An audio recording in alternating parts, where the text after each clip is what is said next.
아침에 나로 주의 인자한 말씀을 듣게 하소서.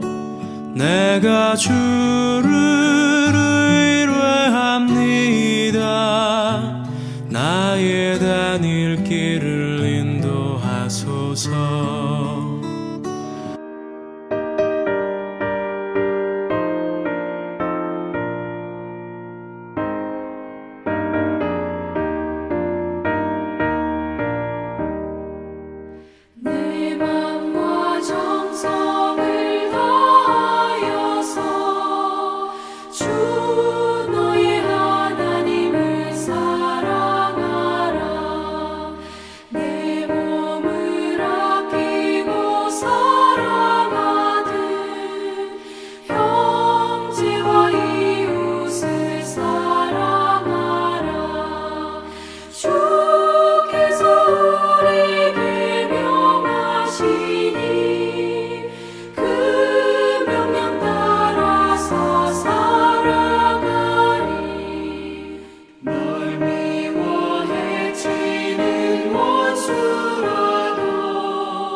영지대학교 배움의교회 새벽 묵상 시간에 오신 여러분을 주님의 이름으로 환영하고 축복합니다. 오늘 성경 본문 말씀 함께 보도록 하겠습니다. 오늘 성경 본문 말씀은 신명기 11장 1절에서 12절까지의 말씀 새번역 성경으로 함께 보도록 하겠습니다. 그러므로 당신들은 주 당신들의 하나님을 사랑하며 그의 직임과 법도와 규례와 명령을 항상 지키십시오. 주 하나님의 위엄과 강한 손과 편팔을 기억해야 할 사람은 당신들의 자녀가 아니라 바로 당신들입니다. 당신들의 자녀들은 주 당신들의 하나님이 하신 일과 내리신 명령을 보지도 못하고 듣지도 못하였습니다. 당신들이 또 기억해야 할 것은 주님께서 이집트의 바로 왕과 그의 온 땅에 기적과 표징을 일으키신 것과 주님께서 당신들 뒤를 쫓아온 이집트의 군대와 군마와 병거를 홍해 바닷물로 휩쓸어 오늘에 이르기까지 흔적도 없이 멸하신 일과 또 당신들이 이곳에 이르기까지 광야에서 당신들에게 하신 일과 르우벤의 손자요 엘리압의 아들인 다단과 아비람에게 하신 일, 곧 땅이 입을 벌려 온 이스라엘 가운데서 그들과 그들의 집안과 장막과 제 발로 걸어다니는 모든 짐승을 함께 삼켜버리게 하신 일입니다. 당신들은 주님께서 하신 이 위대한 모든 일을 당신들 눈으로 보았습니다. 그러니 당신들은 오늘 내가 당신들에게 내리는 모든 명령을 지키십시오. 그러면 당신들은 힘을 얻고 당신들이 건너가 차지하려는 땅에 들어가서 그 땅을 실제로 차지할 것입니다. 또한 주님께서 당신들 조상과 그 자손에게 주시기로 약속하신 땅, 곧 젖과 꿀이 흐르는 땅에서 오래 살 것입니다.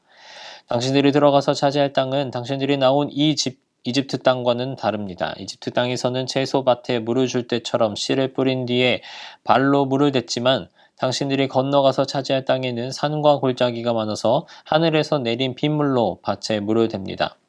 주 당신들의 하나님이 몸소 돌보시는 땅이고 주 당신들의 하나님의 눈길이 해마다 정초부터 섣달 금음날까지 늘 보살펴 주시는 땅입니다.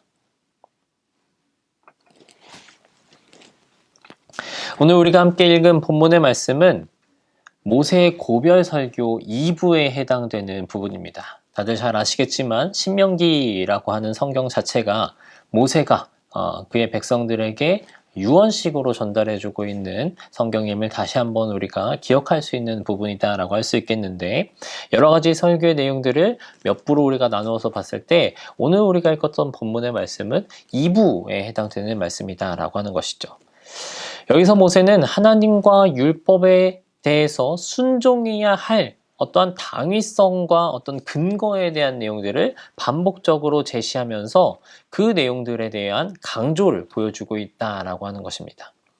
이미 우리가 11장 이전에 10장에서 한번 살펴보게 되면 10장에서 하나님에 대한 어떤 필연적인 순종의 이유를 삼중적으로 제시를 하고 있다라고 하는 것인데, 우리가 함께 읽어본 11장에서는 두 번째로서 하나님에 대한 순종과 명령 그리고 그 당위성에 대해서 이중적인 표현을 통하여서 그 내용을 강조하고 있는 말씀이다라고 할 수 있는 것입니다.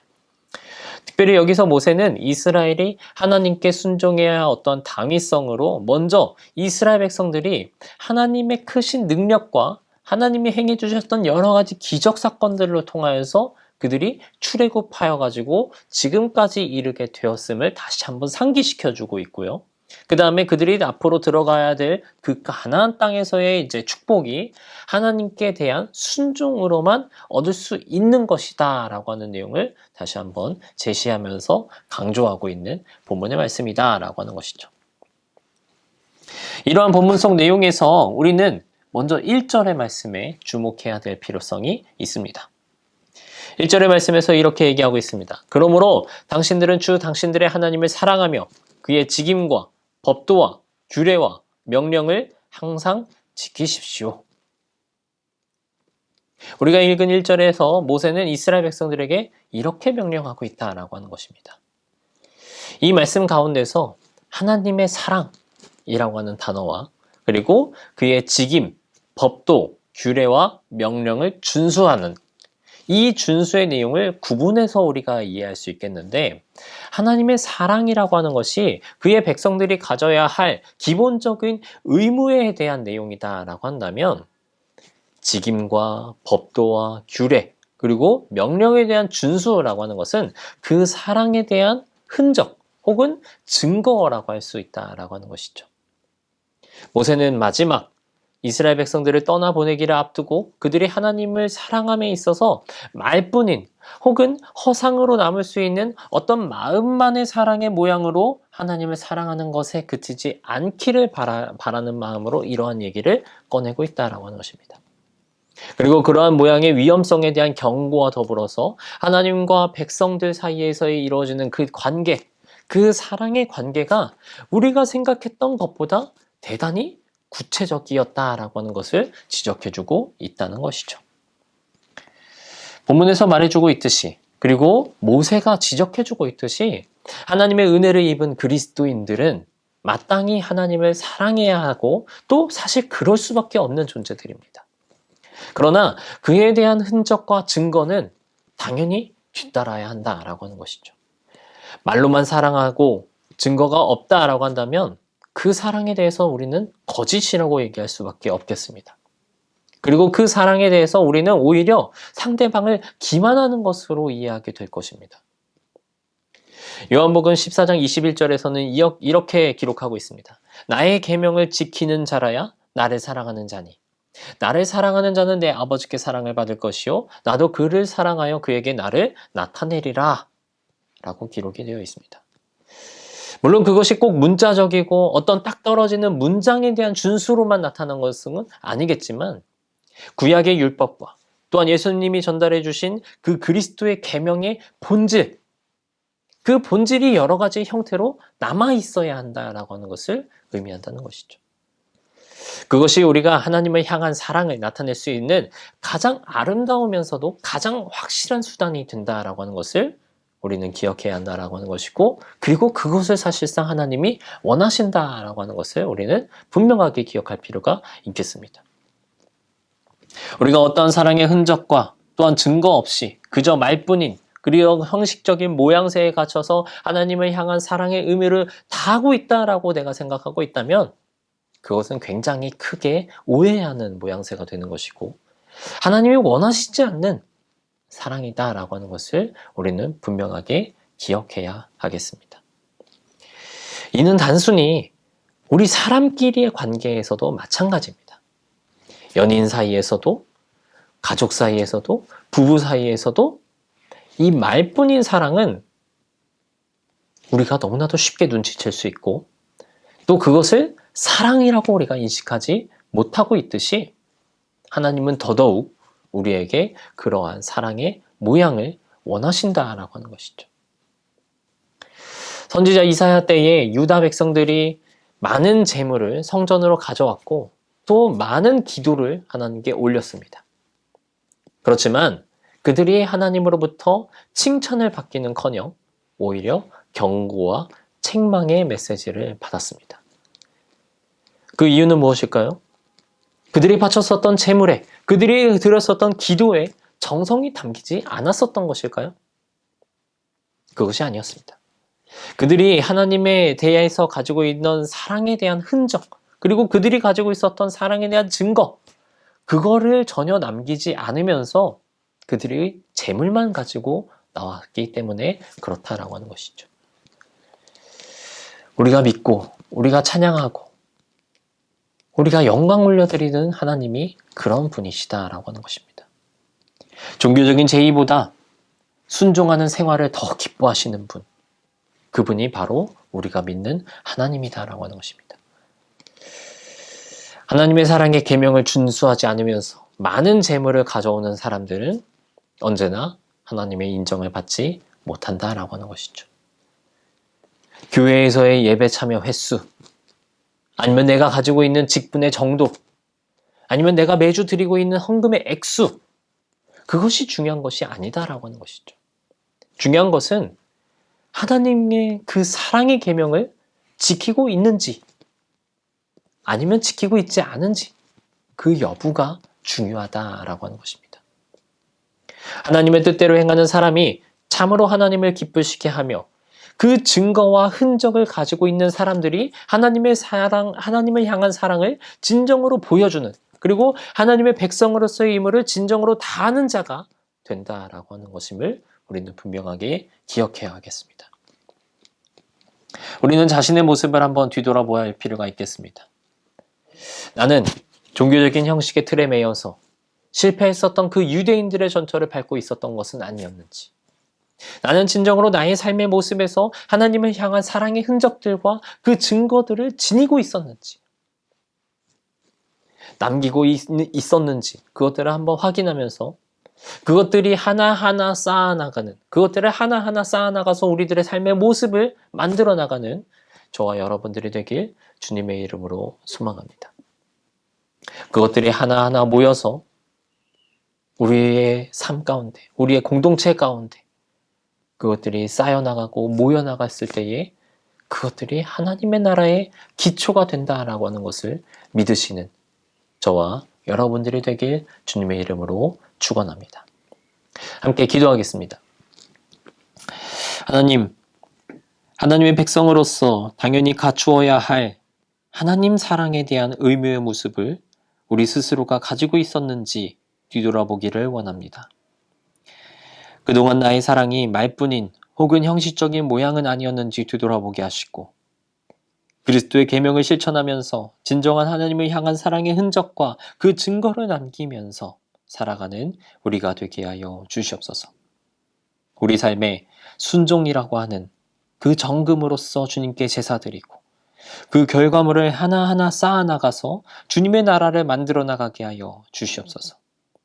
감사드리며 예수님의 이름으로 기도드립니다. 아멘.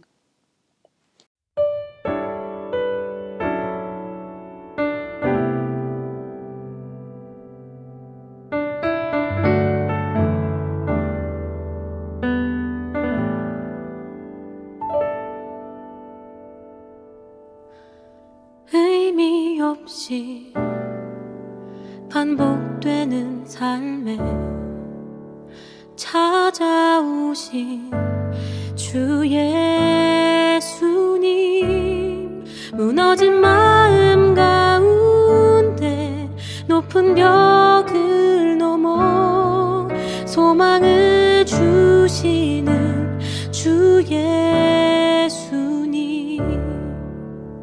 한숨 깊이 어둡던 내 삶에 빛으로 오신 주 예수님, 무너진 세상 가운데 보이는 것 넘어 소망이 되시는 주 예수님,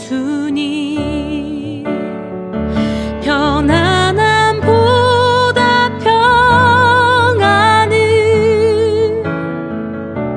성공보다 성령을,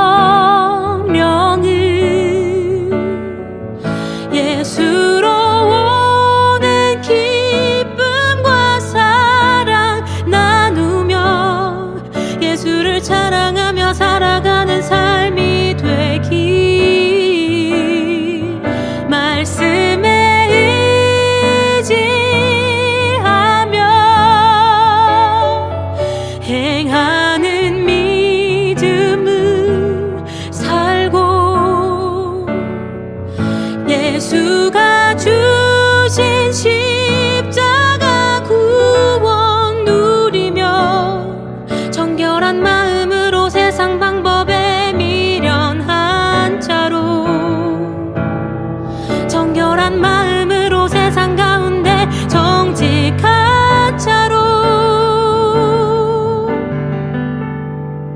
살아가게 하소서.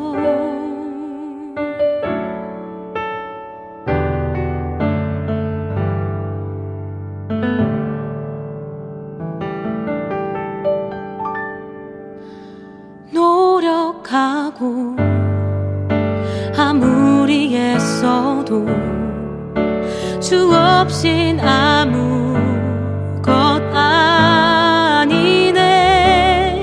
삼키던 기도들조차 잊지 않으시는 나의 소망이신 주 예수님,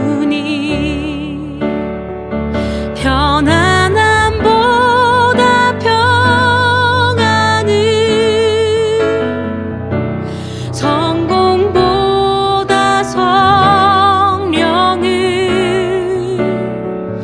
예수로 오는 기쁨과 사랑 나누며 예수를 자랑하며 살아가는 삶이 되길,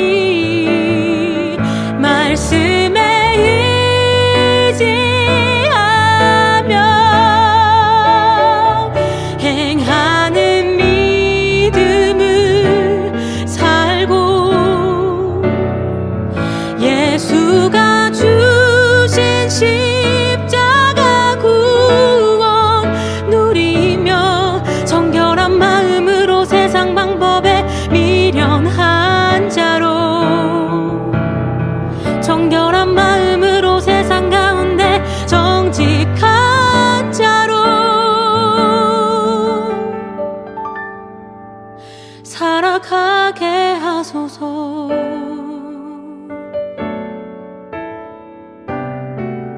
살아가